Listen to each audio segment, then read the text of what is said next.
आइए हम परमेश्वर की महिमा में हम आगे बढ़ेंगे और आज का जो वचन परमेश्वर ने हमें दिया है लूका के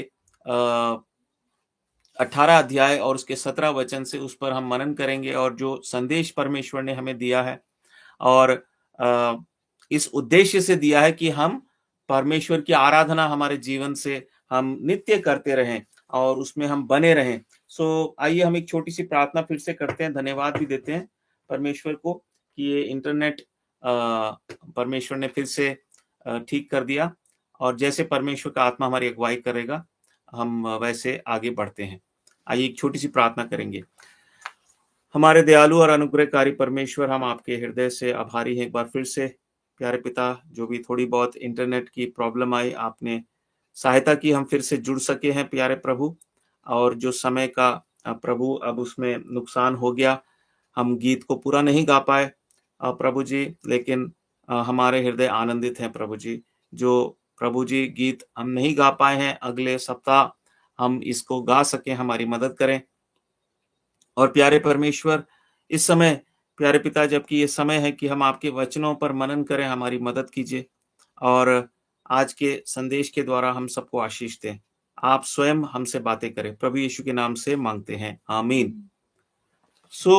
देखिए, परमेश्वर हमसे बात करता है और मैं परमेश्वर से प्रार्थना कर रहा था। परमेश्वर का वचन कहता है कि नित्य आत्मा में प्रार्थना करते रहो, तो हमें आत्मा में प्रार्थना करते रहना है,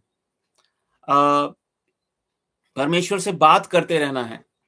और जब हम परमेश्वर से बात करते हैं तो परमेश्वर हमें बहुत सी बातें बताता है, धीमे धीमे परमेश्वर हमसे बात करता है। परमेश्वर, कई दिनों पहले से ही मेरे मन में एक विचार ये आ रहा था कि एक बालक का जीवन कितना सुंदर होता है। हमारे अपने अपने बचपन को हम याद करते हैं तो कितना हमें कई बातें बचपन की बड़ी अच्छी लगती हैं, कई खराब भी होती हैं।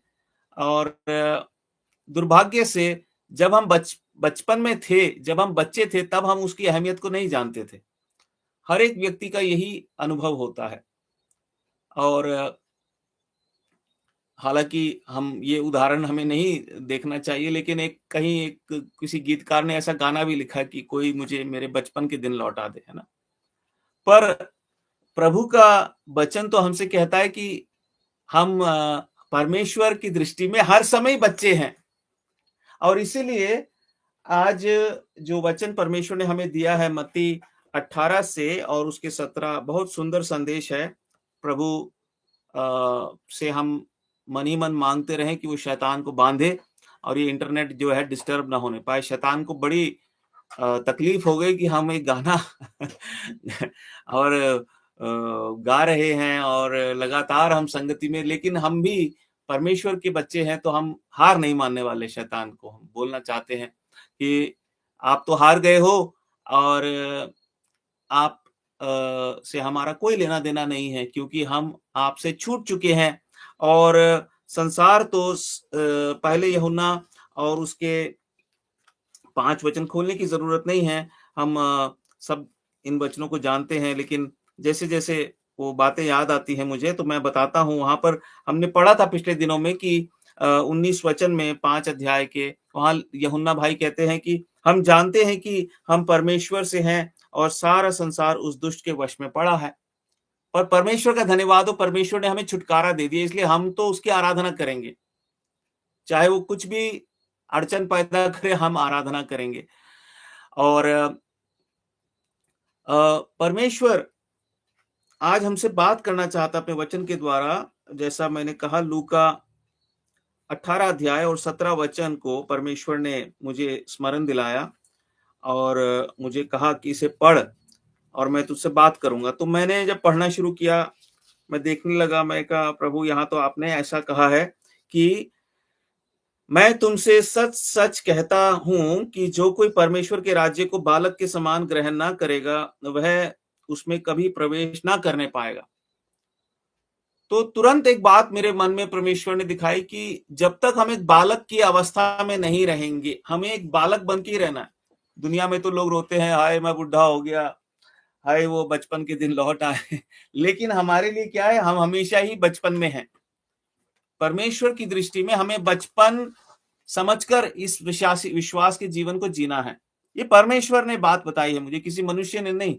मनुष्य ने बताई होती तो मैं ना आपके साथ बाँटता, ना उस पे भरोसा करता, क्योंकि मनुष्य की बातें सुनने में बड़ी अच्छी लगती हैं, प्रभावशाली लगती है, लेकिन खोखली होती है।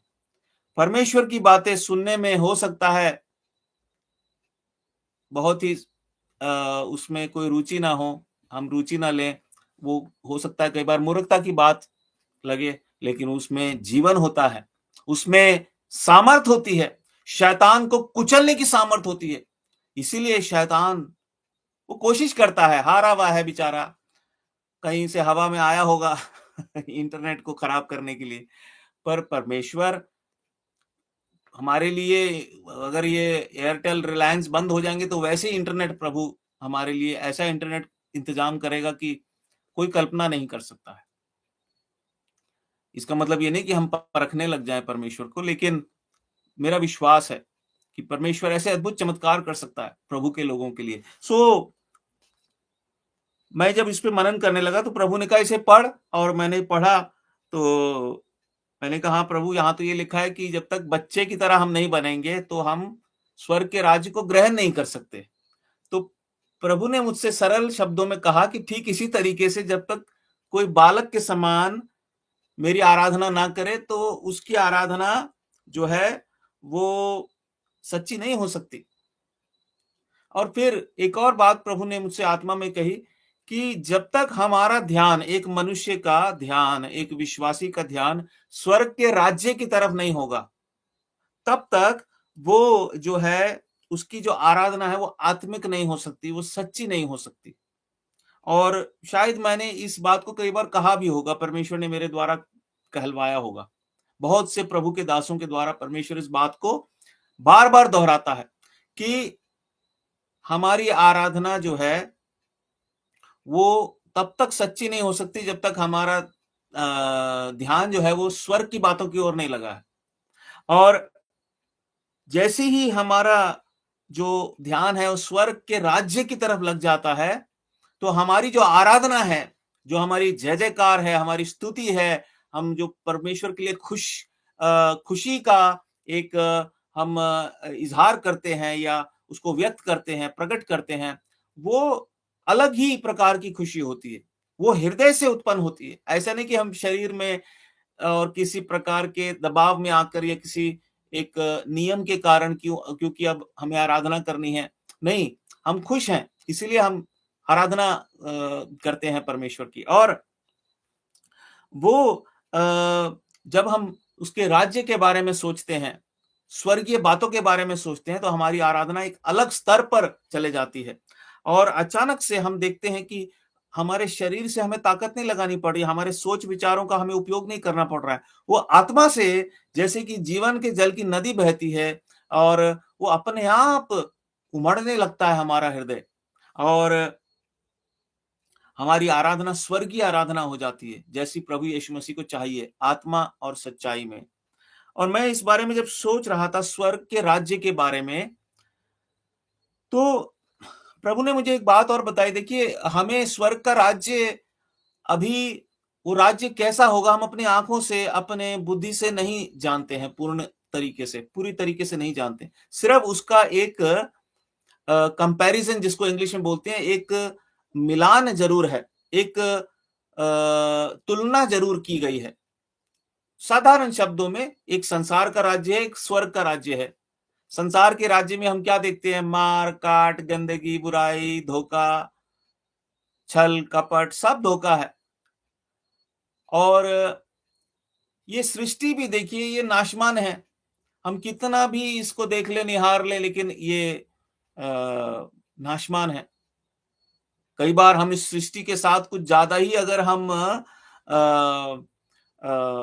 प्रेम करने लग जाएँ, प्रेम से मेरा मतलब है इसके साथ कुछ ज़्यादा ही खिलवाड़ करने लग जाएँ, कई लोगों को मन करता है काश मैं जाके किसी ठंडे तालाब में जाके डुबकी मारूँ, कई बार डुबकी मारने के चक्कर में वो डूब ही जाते हैं।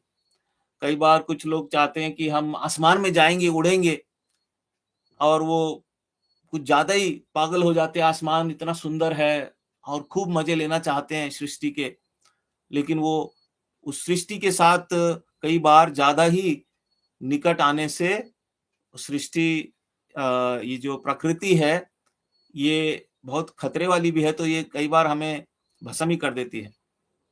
और इस संसार के राज्य में सब कुछ ही खराब है, और लेकिन स्वर्ग का राज्य बिल्कुल इसका विपरीत है।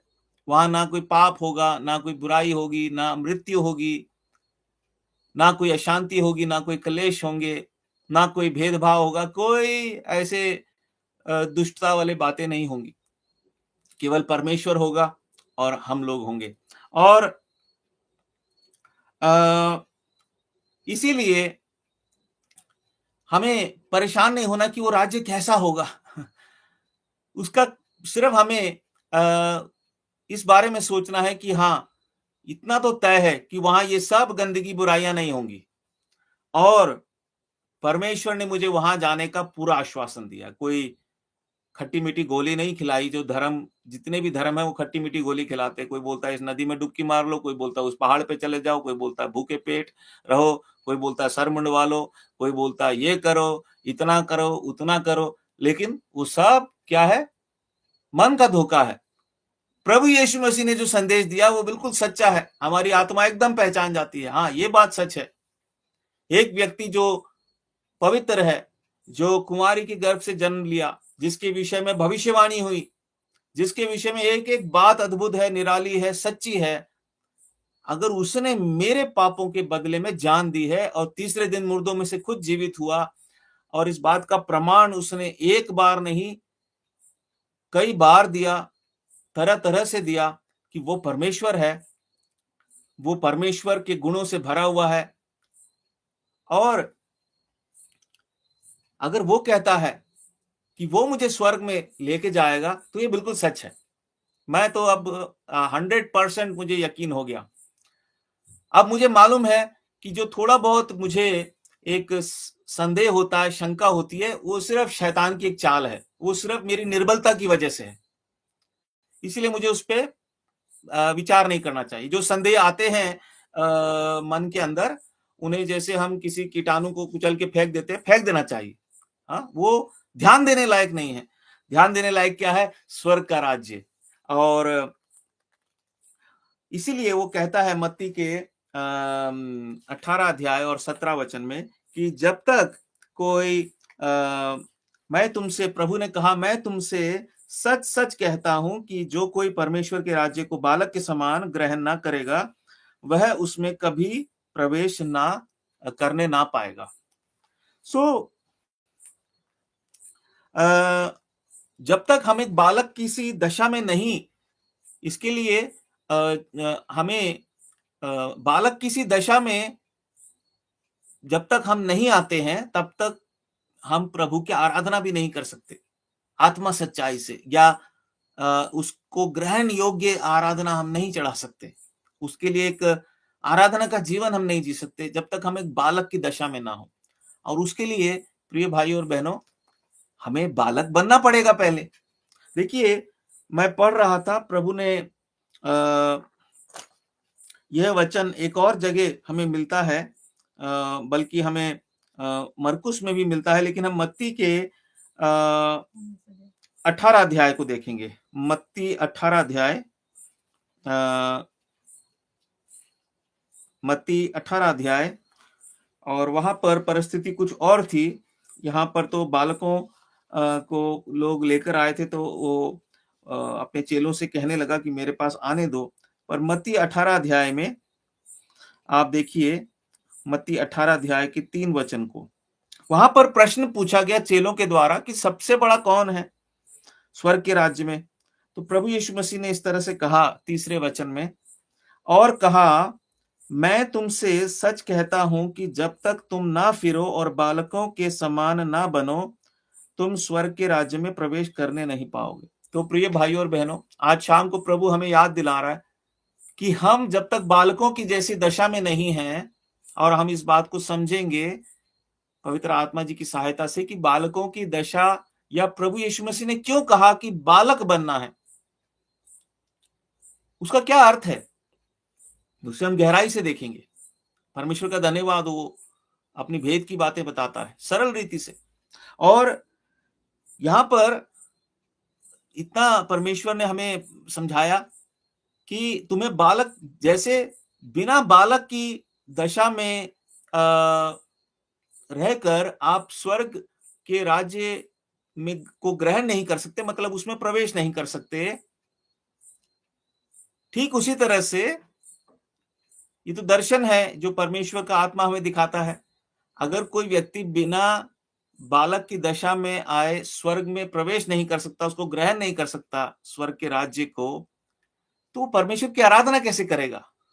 तो सोचने वाली बात है। इसका मतलब परमेश्वर की आराधना करने वाले को भी, हर एक परमेश्वर के भक्त को एक बालक की अवस्था में होना चाहिए। और वो हम देखेंगे बालक की अवस्था से प्रभु का क्या मतलब है। और प्रिय भाई और बहनों, अगर हमें बालक की अवस्था में होना जरूरी है परमेश्वर के लिए एक महिमा देने वाला जीवन बिताने के लिए, अगर हमें एक बालक की दशा में हर समय रहना जरूरी है, तो उसके लिए हमें बालक बनना भी पड़ेगा। और वही चीज मत्ती 18 की 3 वचन में हम पढ़ते हैं। प्रभु ने कहा, मैं तुमसे सच कहता हूं कि जब तक तुम ना फिरो, सबसे पहले मन फिराना पड़ता है, एक बार नहीं, मसीह जीवन में हमें बार बार मन फिराना पड़ता है, बार बार। और उसके बाद हम कहता है जब तक तुम ना फिरो और बालक के समान ना बनो। जितनी बार हम सच्चे तरीके से मन फिराते हैं, हम परमेश्वर की दृष्टि में एक बालक बन जाते हैं। अन्यथा हम कुछ और हैं, कुछ भी आप कहें, लेकिन बालक नहीं है। और परमेश्वर ने कहा, जब तक तुम बालक के समान, एक बालक के समान स्वर्ग के राज्य को ग्रहण न करो, तब तक तुम उसमें प्रवेश नहीं कर सकते। तुम्हें बालक की दशा में आना पड़ेगा। ठीक इसी तरह से तुम्हें बालक के समान, जब तक तुम मेरी आराधना न करो, तुम्हारी आराधना आत्मिक नहीं होगी, सच्ची नहीं होगी।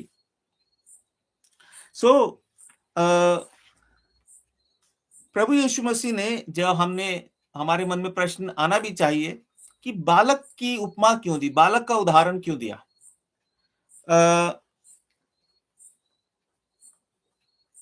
देखिए, बालक के विषय में जैसे हमारे मन में बालक शब्द आता है, और यहाँ पर मत्ती के 18 अध्याय में तो सवाल जो था प्रभु के सामने चेलों के द्वारा, वो ये था कि स्वर्ग के राज्य में बड़ा कौन है।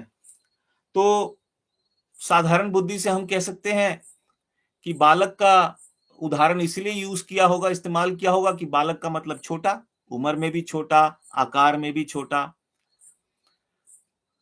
पर सच्चाई, अगर हम प्रभु की सहायता से इसको समझें, वो ये नहीं है कि बालक छोटे होते हैं, उम्र में छोटे होते हैं, या कद में और आकार में छोटे होते हैं। नहीं, वो बात नहीं है। प्रभु वास्तव में वहां पर शारीरिक कारणों से बालक शब्द का इस्तेमाल नहीं करता है। प्रभु बालक शब्द का इस्तेमाल कुछ और कारणों से करता है। हम अगर कल्पना करें, बालकों के विषय में सोचें, बच्चों के बारे में,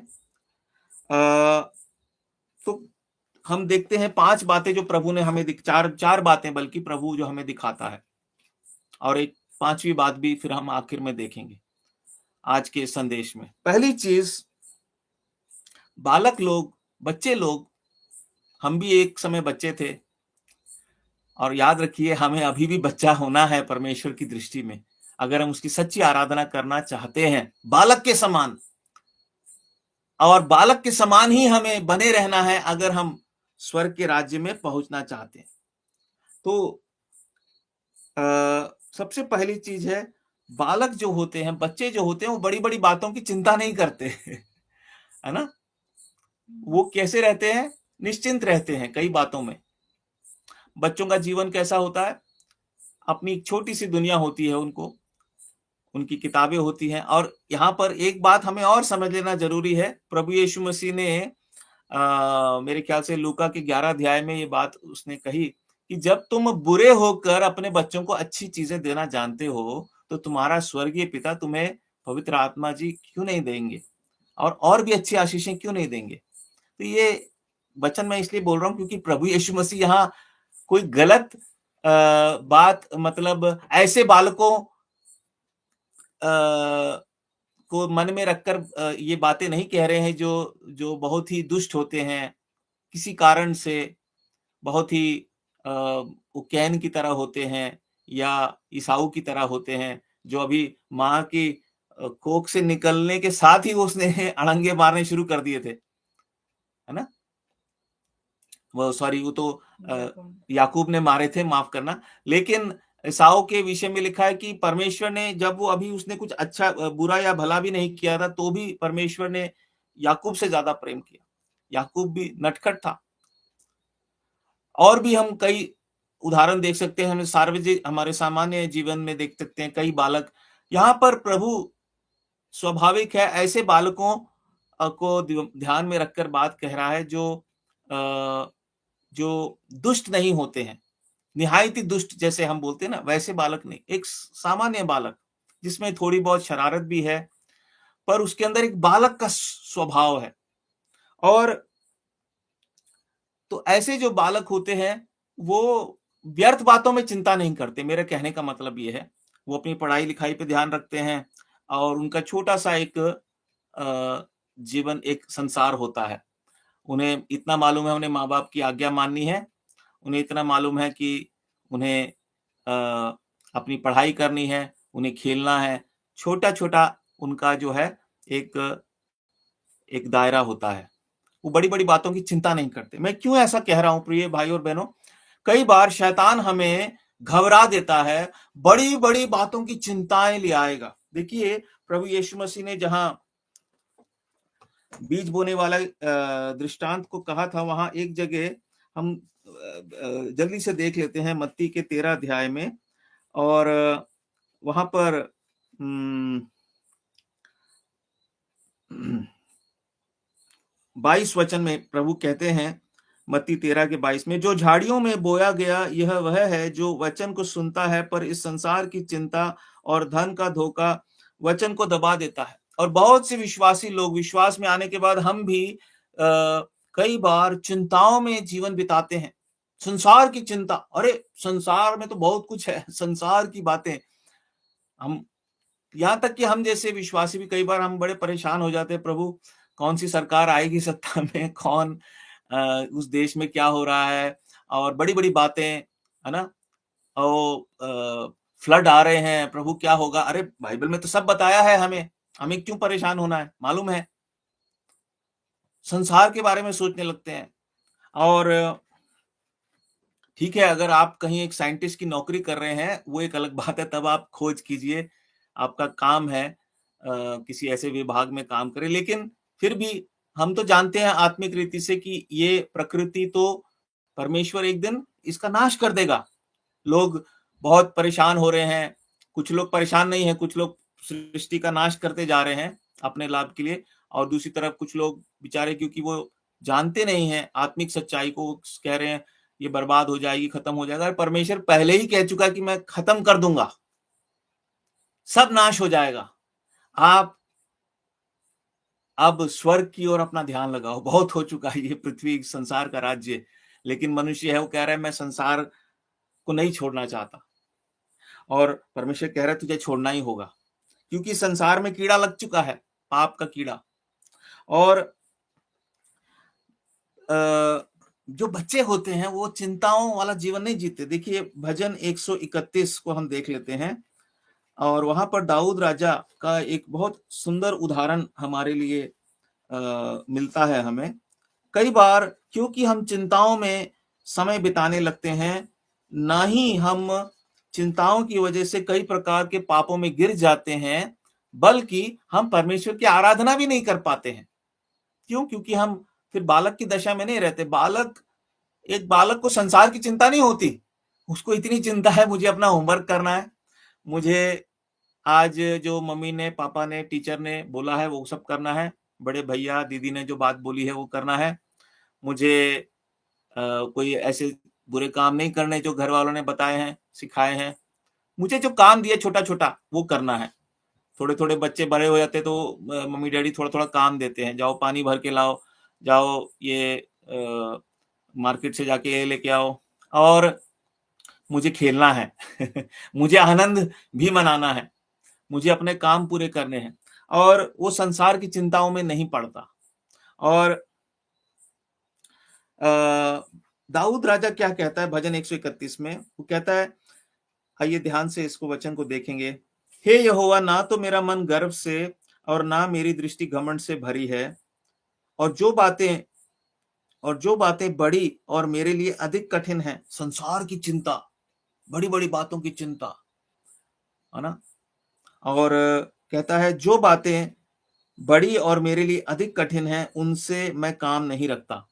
ये एक बालक का गुण है। ध्यान से इस पर मनन करिए।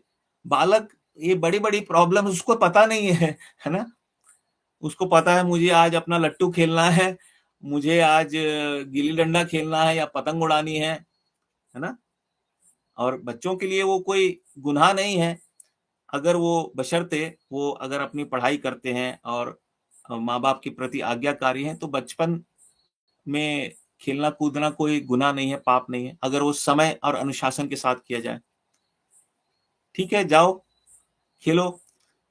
प्रभु ने हमें भी, हर एक उम्र के व्यक्ति को एक बालक जैसा एक सौभाग्य दिया है। हम एक बालक की तरह जिएंगे। मुझे प्रभु के लिए छोटे-छोटे काम करने हैं। हर एक उम्र के अनुसार परमेश्वर ने हमें कुछ आनंद के अनुभव दिए हैं, उसमें हम आनंद मनाएँ। कई बार तो अ, लोग बूढ़े होकर भी कहते हैं, अरे क्या हो गया? क्या मैं कोई ऐसा काम नहीं कर सकता तो जो बचपन में करता था? चलो एक बार बचपन की यादें ताज़ा करते हैं, पतंग उड़ाते हैं, कैरम बोर्ड खेलते हैं, ना? उससे क्या होता है? मन हल्का हो जाता है और बड़ी-बड़ी बातों की चिंता नहीं।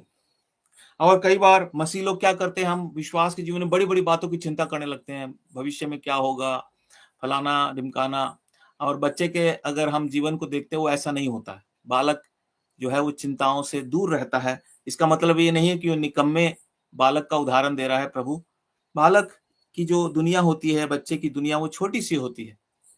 और ऐसा ही दाऊद कह रहा है कि मैं बड़ी-बड़ी बातें, जो बातें मेरे लिए अधिक कठिन हैं, उनसे मैं काम नहीं रखता। आगे पढ़िए, निश्चय मैंने, हम भजन 131 को देख रहे हैं, निश्चय मैंने अपने मन को शांत और चुपचाप कर दिया है, जैसा दूध छुड़ाया हुआ लड़का अपनी माँ की गोद में रहता है, वैसे ही दूध छुड़ाए हुए लड़के के समान मेरा मन भी रहता है। अब मैं संतुष्ट हूँ अपनी माँ की गोद में, और हम भी अपने पिता की गोद में हैं। हमें संतुष्ट रहना है। बड़ी-बड़ी बातों की, है ना, हम कई बार हम परमेश्वर से भी ज़्यादा टेंशन लेने लेने लगते हैं। टेंशन तो परमेश्वर, क्योंकि वो नहीं टेंशन लेता होगा, परमेश्वर भी टेंशन नहीं लेता। और वो सिर्फ़ अपना काम करता है और उसके काम अच्छे होते हैं, पवित्र होते हैं, प्रेम के कार्य होते हैं, विश्वास के कार्य होते हैं, वो टेंशन नहीं लेता।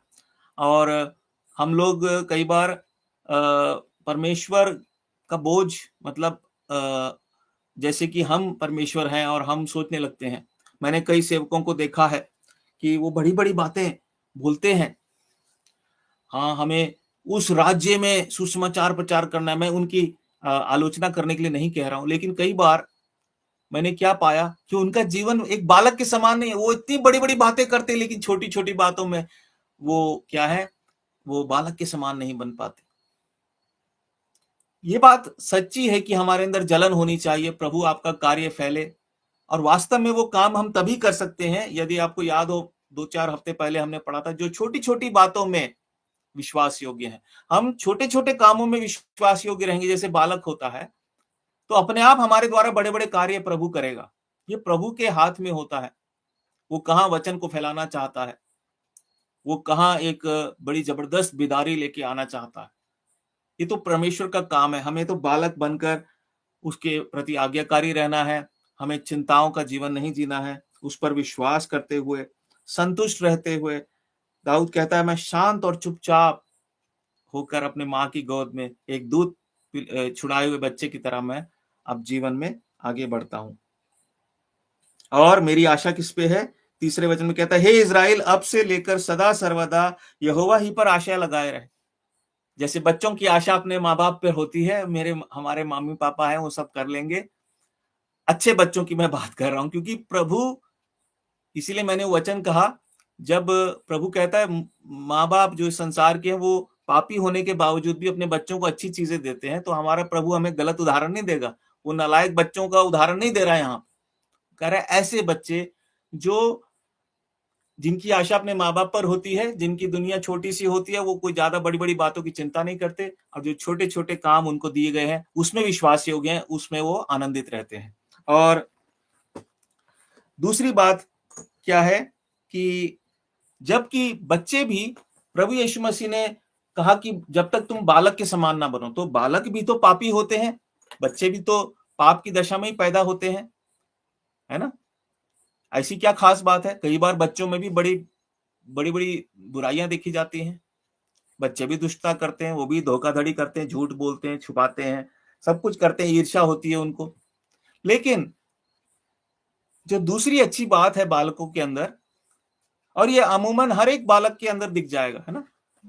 और वो क्या होता है कि जबकि वो पाप की दशा में पैदा जरूर हुए हैं, लेकिन फिर भी वो बड़े, जो उम्र में बड़े लोग होते हैं, जो बाल अवस्था में नहीं है, जो बालक नहीं है, जवान है या वृद्ध हो चुके हैं, वो उनकी तुलना में कम भ्रष्ट होते हैं। वो इतने भ्रष्ट नहीं होते, पाप जरूर है उनके जीवन में, इतने भ्रष्ट नहीं होते। और ये क्यों महत्वपूर्ण बात है?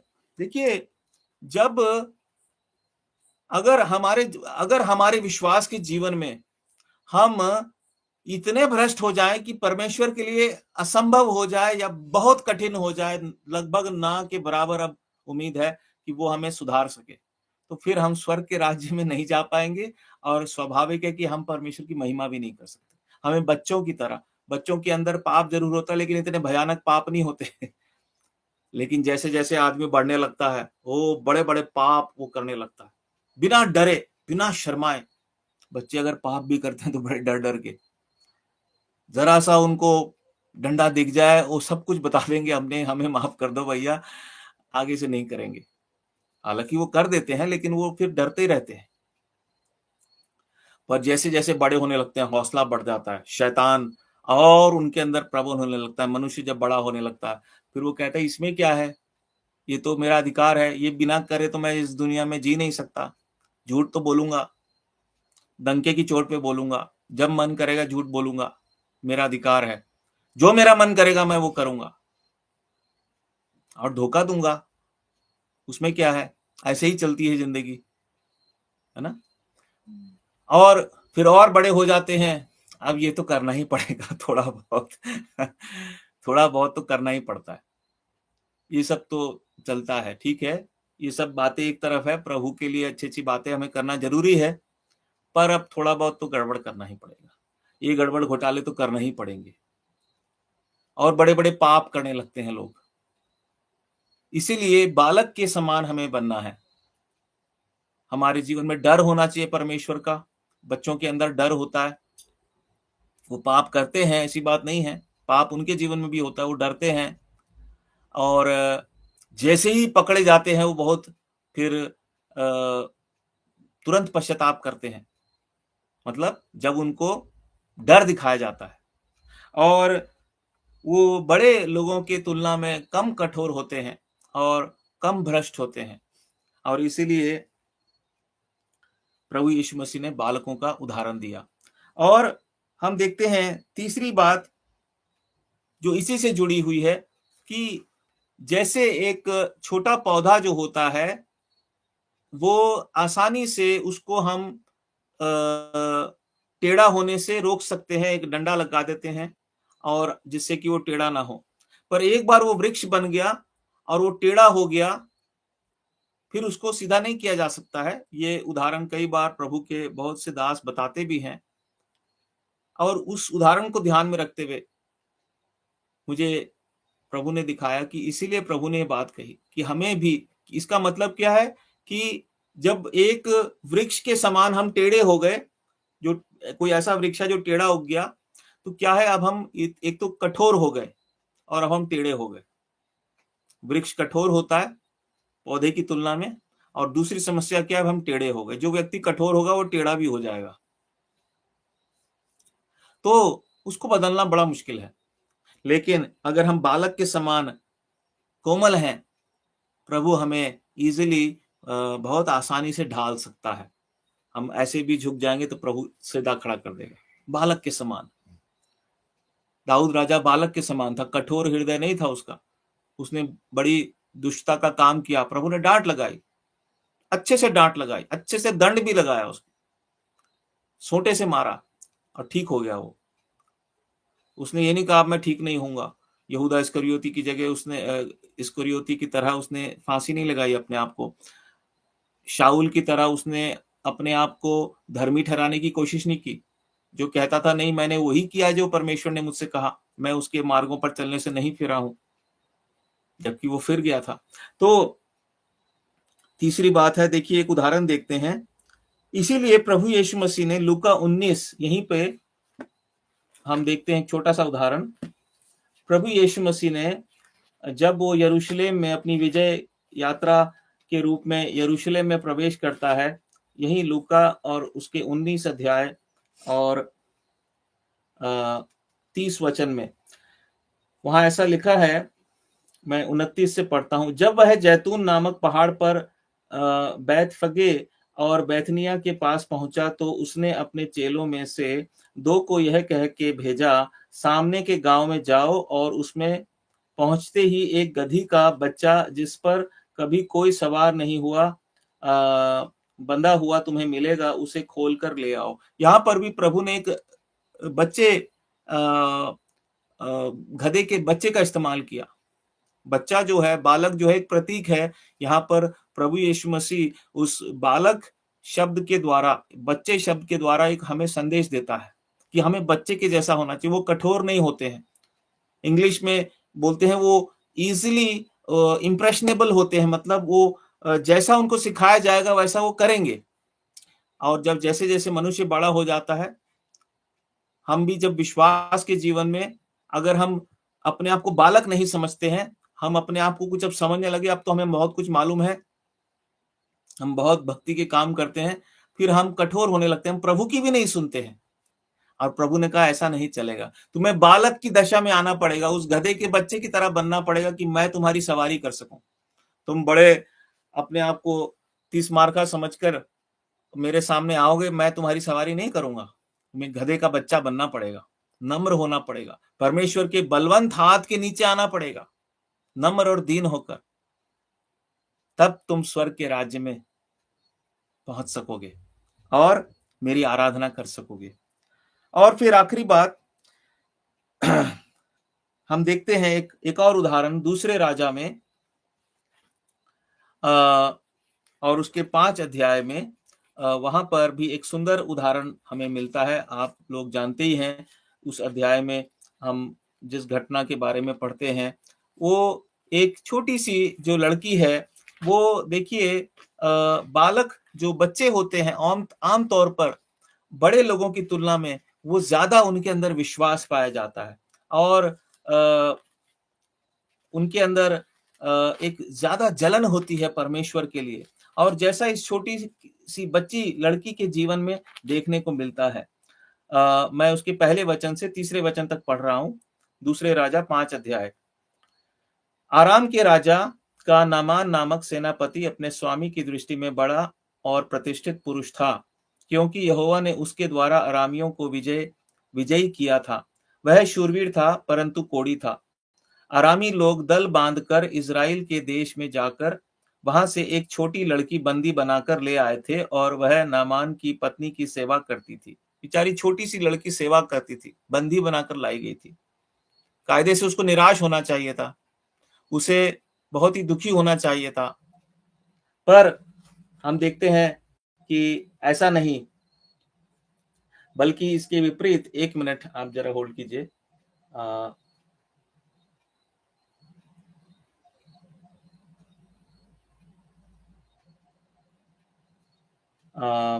सो माफ कीजिएगा, एक कॉल आ गया था तो उसको मैंने साइलेंट कर दिया।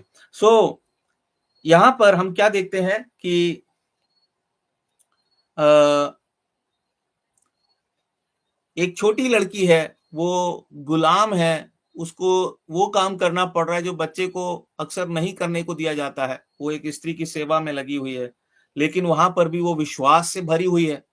और जब वो देखती है कि अम, वहाँ पर नामान के विषय में जब उसको मालूम पड़ता है कि ये कोढ़ी है और राजा का सेनापति है, तो वो कहती है तीसरे वचन में, उसने अपनी स्वामिनी से कहा, यदि मेरा स्वामी शुम्रोन के भविष्यद्वक्ता के पास होता तो क्या ही अच्छा होता, क्योंकि वह उसको कोढ़ से चंगा कर देता। कितना जबरदस्त विश्वास है, कितना कॉन्फिडेंस है, हियाव है। इसके पीछे हम गहराई से वर्णन करें तो कितनी उसके बच्चे के अंदर एक जलन थी प्रभु की महिमा करने के लिए। उसने अपना मुंह खोल के बोला, उसे क्या पड़ी थी? एक बच्ची होने के नाते हो सकता है उसको ये इच्छा हो कि मैं खेलूं कूदूं, अपने सहेलियों के पास जाऊं, घर में जाऊं, अपने घर में जाके खिलौनों से खेलूं, लेकिन उसने एक सयानेपन का परिचय दिया। और हम एक उदाहरण को देखते हैं कि बच्चे कई बार बड़ों की तुलना में ज्यादा सयाने होते हैं। ये मैं इसलिए नहीं कह रहा हूं कि इसका मतलब बच्चे अगर कोई सुन रहे हैं तो वो बड़ों का आदर करना बंद कर दें और अपने आप को बहुत ज्यादा सयाना समझने लग जाएं। याद रखिए, मैंने फिर से कहा, प्रभु यीशु मसीह यहाँ बच्चों का उदाहरण देते हुए एक संकेत दे रहे हैं कि वो विशेष करके ऐसे बच्चों के बारे में बात करें जो सच में परमेश्वर की महिमा करते हैं। आज्ञाकारी बच्चे, सद्गुणों से भरे हुए बच्चे, परमेश्वर का भय मानने वाले बच्चे। और एक ऐसा उदाहरण हमें अय्यूब के पुस्तक में मिलता है। उसको हम देखने से पहले हमने 4 बातें देखी, मैं उसको एक बार फिर से रिपीट कर देता हूं। बच्चों के जीवन में हम देखते हैं कि चिंताओं का जीवन नहीं होता है।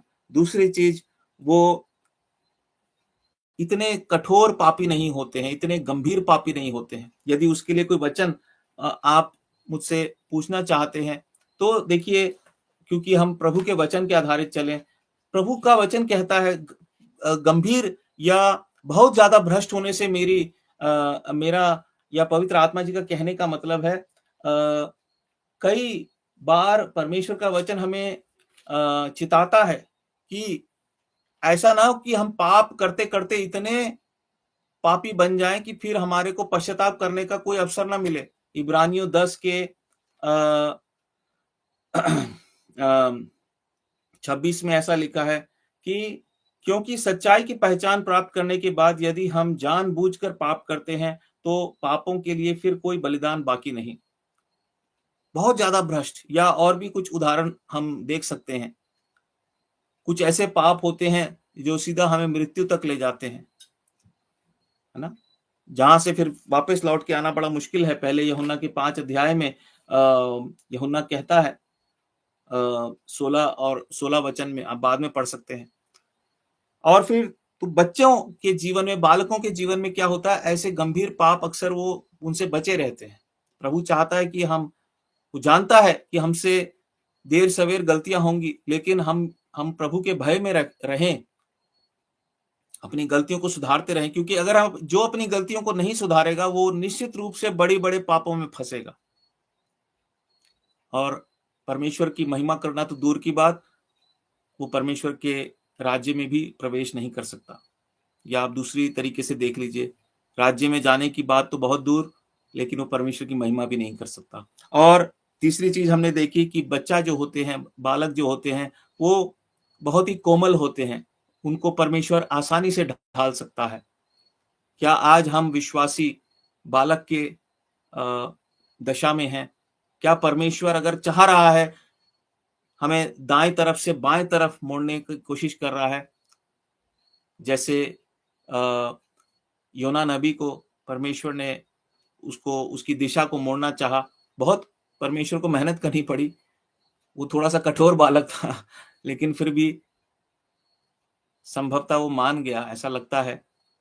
और हमें बालक के समान कोमल रहना है, हमें बालक के समान बनना है, जिससे कि प्रभु, अगर हम कोमल हैं बालक के समान, हम आसानी से परमेश्वर को हम अनुमति देते हैं कि तू जैसा हमें गीत गाते हैं ना, अ, मेरे प्रभु तू है कुम्हार, हाँ क्या है, तेरी इच्छा पूरी हो जाए, ऐसा कुछ गाना है ना, और अपनी इच्छा से मुझे अपनी इच्छा के अनुसार मुझे ढाल, कभी हम उस गीत को गाएंगे। तो अगर हम एक बच्चे के समान हैं, कोमल, और इस तरीके का हमारा स्वभाव है कि प्रभु यीशु मसीह हमारी सवारी कर सके, तब है ना हम परमेश्वर की महिमा कर सकते हैं। और चौथी बात हमने देखी कि बच्चों के अंदर विश्वास होता है, जैसे उस छोटी लड़की के अंदर, यहूदी लड़की के अंदर विश्वास था। विश्वास बड़ों में भी होता है, लेकिन आमतौर पे बच्चों के जीवन में एक अद्भुत विश्वास होता है, अलग विश्वास होता है। और साथ ही साथ हमें दो बातें और देखनी है अंत करने से पहले, कि जब प्रभु यीशु मसीह बालकों का उदाहरण देते हैं, और आज शाम को परमेश्वर की आत्मा ने हमें बताया कि हमें बालक की दशा में जीवन जीना चाहिए, परमेश्वर की दृष्टि में एक बालक के समान जीवन जीना चाहिए, तभी हम परमेश्वर की आराधना कर सकते हैं, तभी हम स्वर्ग के राज्य में प्रवेश कर पाएंगे। तो हमें दो बातों का और ध्यान रखना है। जहां परमेश्वर के वचन में बालक का जो उदाहरण है, वो सकारात्मक तरीके से नहीं बल्कि नकारात्मक तरीके से, है ना, इस्तेमाल हुआ है। पहला उदाहरण है पहला कुरिन्थियों और उसका 3रा अध्याय, और वहां पर हम बहुत संक्षिप्त में इन दो बातों को देखते हैं। पहले कुरिन्थियों 3 के पहले वचन में पौलुस कहता है कुरिन्थ के विश्वासियों से, हे भाइयों, मैं तुमसे इस रीति से बात ना कर सका जैसे आत्मिक लोगों से, परंतु जैसे शारीरिक लोगों से और उनसे जो मसीह में बालक हैं। वैसा हमें बालक नहीं बनना है मसीह में जो स्वाभाविक है। ये वो बालक थे जो हठीले हैं, जिनमें ये कोई बातें नहीं थी। शायद वो बड़ी बड़ी गलत बातों की चिंता करते थे, शायद वो बहुत ही ज्यादा भ्रष्ट थे, क्योंकि वो ढीठ थे, निकम्मे थे, उन्होंने सीखने की कोई कोशिश नहीं की, वो सुनने वाले नहीं थे, और कोई सुधार नहीं था जीवन में। वो अब वैसे वाले बालक नहीं रहे। कुछ बालक बड़े जिद्दी हो जाते हैं, वो कोमल नहीं होते, उनको भी गधे खच्चरों की तरह खूब बैंत मारनी पड़ती है, तब जाके वो तब भी नहीं सुधरते, है ना। और फिर कुछ ऐसे होते हैं जिनमें विश्वास वगैरह भी कुछ नहीं होता है, और वो मसीह में बालक ही रहते हैं, अंगूठा चूसने वाले मसीह, है ना। और पौलुस कहता है कि तुम लोग, ऐसा लगता है कि तुम लोग जो है, मैं तुमसे बहुत सारी बातें करना चाहता था लेकिन नहीं कर सका, क्योंकि वो बातें आत्मिक लोगों से की जाती है, पर तुम शारीरिक हो और मसीह में बालक हो। और दूसरी जगह भी इब्रानियों की पत्री में वो कहता है कि समय के अनुसार तो तुम्हें अभी गुरु हो जाना चाहिए था, लेकिन तुम अभी भी क्या हो, दूध पीते बच्चे हो। और ये दो वचन जो हमें एक चेतावनी के रूप में भी याद रखने हैं। प्रभु, कहीं हम ये ना सोचने लगे कि प्रभु यीशु मसीह ने ही तो कहा है कि बालक के समान तुम्हें बनना है। नहीं भाइयों और बहनों, हम मूर्ख ना बने, वचन को ठीक तरीके से हम पढ़ें, पवित्र आत्मा जी से सहायता लें। और यहाँ पर प्रभु जब बालकों का उदाहरण वचन में हमें मिलता है, तो वो एक गलत उदाहरण, जो मतलब एक नकारात्मक उदाहरण, जिसका अनुकरण हमें नहीं करना। हमें मसीह में बालक नहीं रहना है, हमें मसीह में ऐसा बालक नहीं रहना है जो वचन की गहराई में ना जाए, वचन का अध्ययन ना करे। जैसा इब्रानी 5 अध्याय में लिखा है, उसके 12 वचन में ऐसा लिखा है, समय के विचार से तो तुम्हें गुरु हो जाना चाहिए था, तो भी यह आवश्यक हो गया है कि कोई तुम्हें परमेश्वर के वचनों की आदि शिक्षा फिर से सिखाए। तुम तो ऐसे हो गए हो कि तुम्हें अन्न के बदले अब तक दूध ही चाहिए, क्योंकि दूध पीने वाले बच्चे को धर्म के वचन की पहचान नहीं होती। दूध पीने वाले बच्चे ना रहें, मसीह में ऐसे बच्चे ना रहें जो केवल दूध पीते हैं, हम अन्न खाने वाले बच्चे बने। हाँ, जब शुरुआत में तो हमें वचन एक प्रकार से दूध की तरह ही उसका सेवन करना है, लेकिन जैसे-जैसे आगे बढ़ेंगे तो वही वचन को हमें अन्न की तरह सेवन करना है, उसकी गहराई में जाना है। तब हम वो बालक बनेंगे जो जिसके समान जब हम बन जाएंगे, तो हम स्वर्ग के राज्य में प्रवेश करेंगे। वैसा बालक बनकर हमें स्वर्ग के राज्य को ग्रहण करना है, ना कि एक कठोर बालक, निकम्मा बालक बनकर। और हम एक आखिरी बात को देखते हैं अय्यूब के 32 अध्याय में। एक ऐसे ही बालक के बारे में पढ़ते हैं कि वहां पर अय्यूब के जो मित्र थे उसमें एक सबसे जवान जो व्यक्ति था उसका नाम हम देखते हैं यहाँ पर एलीहू।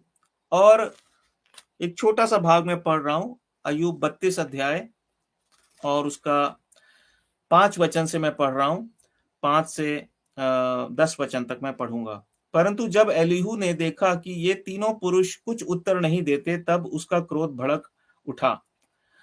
तब बूजी बारकेल का पुत्र एलीहू कहने लगा, मैं तो जवान हूं और तुम बहुत बूढ़े हो, इस कारण मैं रुका रहा और अपना विचार तुमको बताने से डरता था।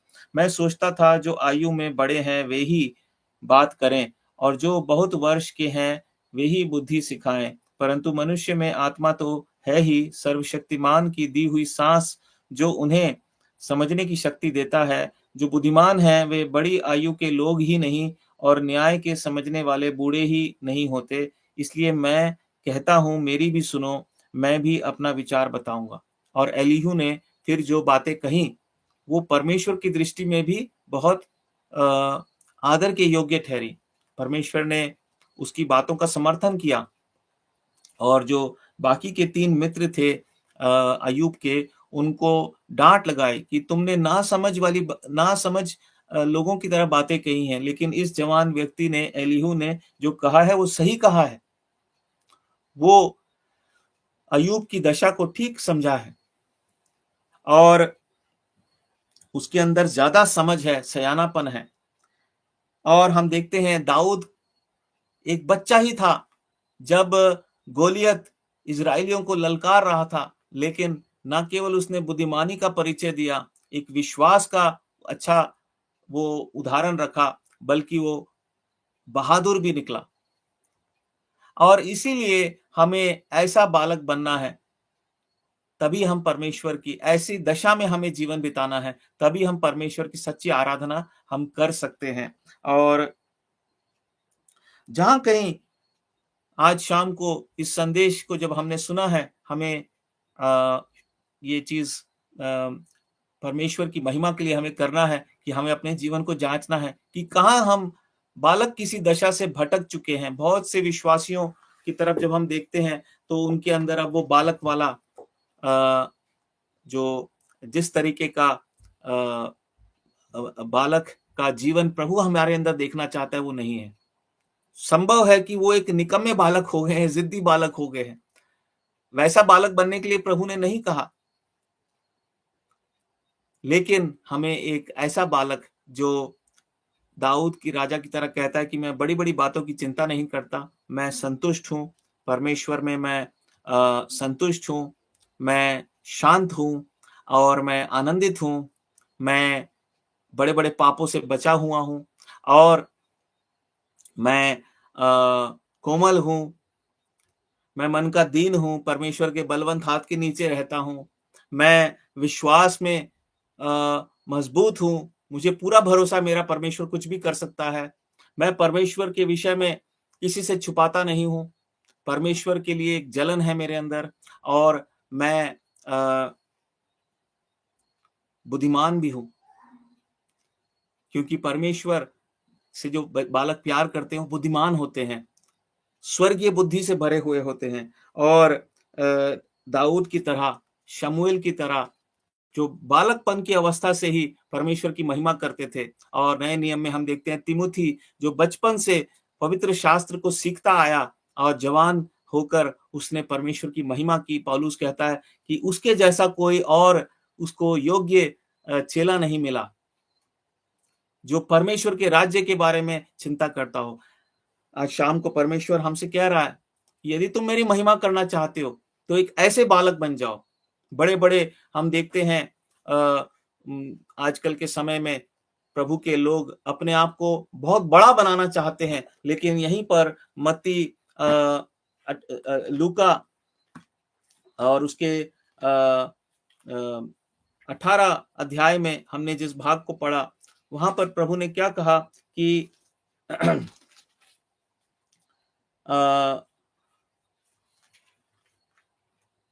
16 वचन में हम पढ़ते हैं, यीशु ने बच्चों को पास बुलाकर कहा, बालकों को मेरे पास आने दो और उन्हें मना ना करो, क्योंकि परमेश्वर का राज्य ऐसों ही का है।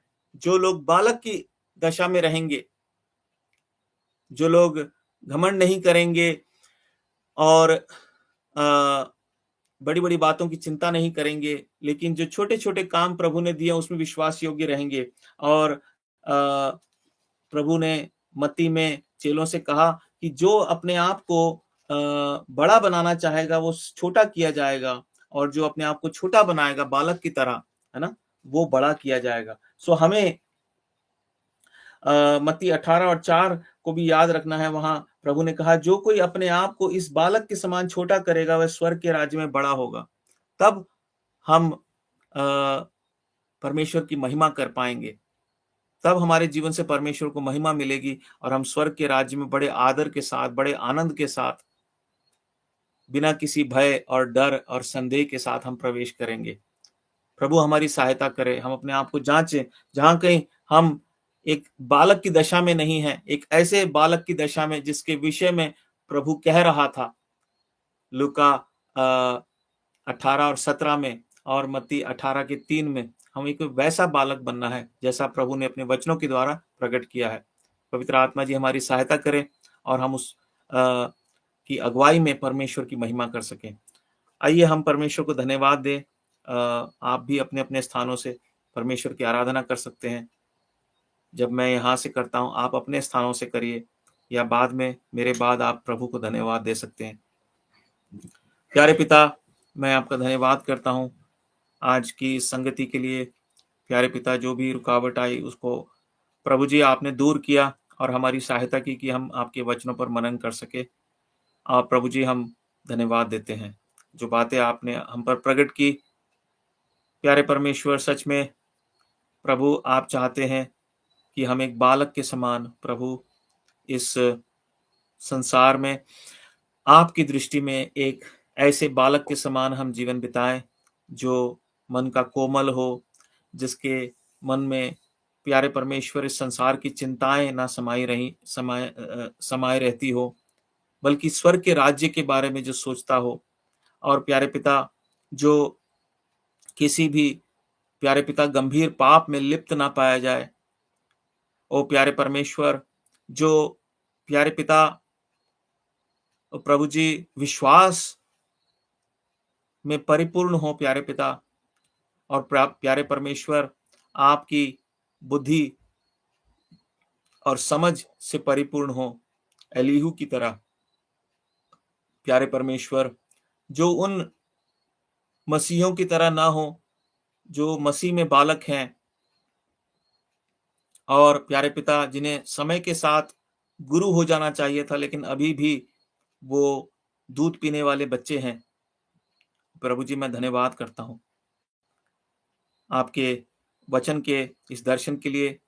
और प्यारे परमेश्वर, सच में आप चाहते हैं कि प्रभु मैं हर समय प्रभु आपके लिए एक बच्चा ही बने रहूं। प्रभु जी, जैसे इस पृथ्वी पर माँ बाप के लिए प्यारे पिता उनकी संतान चाहे कितनी भी बड़ी हो जाए वो एक बच्चा ही रहता है, वैसे ही आप भी हमें एक बच्चे के रूप में सबसे पहले देखना चाहते हैं। प्रभु, आज कई मसीह लोग प्रभु, जो खासकर बहुत प्यारे परमेश्वर अपने मसीह जीवन में आगे पहुंच चुके हैं, वो आपके सामने बच्चा बनकर नहीं रहते प्यारे पिता, एक ऐसा बच्चा जिससे आपको खुशी होती है प्यारे पिता, बल्कि वो नालायक और निकम्मे बच्चे बनकर, जिद्दी बच्चे बनकर रहते हैं, या कुछ प्यारे पिता अपने आप को बहुत बड़ा समझने लगते हैं।